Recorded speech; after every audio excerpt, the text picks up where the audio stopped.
నువ్వు విన్నాను ఇంత సడన్గా ఊరికే వచ్చారా రాకూడదేంటి అంటే అది నువ్వు ఇంత సడన్గా వస్తే ఇక్కడంతా మేనేజ్ చేసుకోవద్దు మొత్తం మేనేజ్ ఏంటి అదే అదే ఆఫీస్ లీవ్స్ సరే సరే తప్పా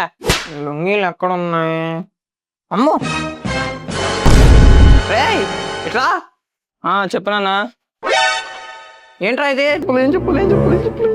నీ రూమ్ ఏం చేస్తుంది నీ రూమ్ లో ఎందుకు ఉంది అది నాన్న అది రీల్స్ చేస్తున్నా కదా అమ్మాయి వేషం అమ్మాయి వేషం కోసం అనమాట అంతే అంతమించేం లేదు అమ్మాయి ఎవరు ఉంటారు రూమ్ లో అమ్మాయి వేషం కోసం సరే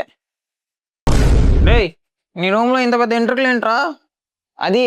నాదే నాన్న జిట్టు నేను డిప్ప కటింగ్కి ఇంత పెద్ద జిట్టా నిందరు చెప్పే కదా రీల్ కోసం విగ్గు కొన్నాను అనమాట అమ్మాయి విగ్గు అమ్మాయి వేషం కోసం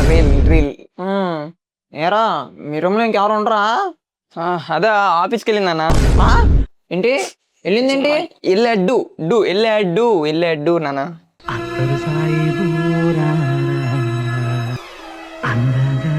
అరే చెప్పినానా అది మన ఇంటి చివర సైజులు కూడా ఉంటాడు కదా ఆయన దగ్గర 2 గోలికలు ఇప్పించి ఏవిచ్చాను అనుకో అన్ని తిరిగి వచ్చేస్తాయి నువ్వేం బాధపడమారు సన్నా మన తెప్పించేద్దాం నువ్వేం భయపడకో ఏం మాట్లాడుతున్నావు నాన్న ఏం మాట్లాడుతున్నావు ఏంట్రా కంగారు పడకో చూసా అన్ని ఆ వాచ్లు ఆ సన్ స్క్రీన్లు లిప్స్టిక్లు నీకు మంచి అబ్బాయిని నేను చూస్తాలే నువ్వేం బాధపడకో అబ్బు నేను అబ్బాయినే నాకు లవర్ ఉంది నేను లవ్ చూంటున్నాను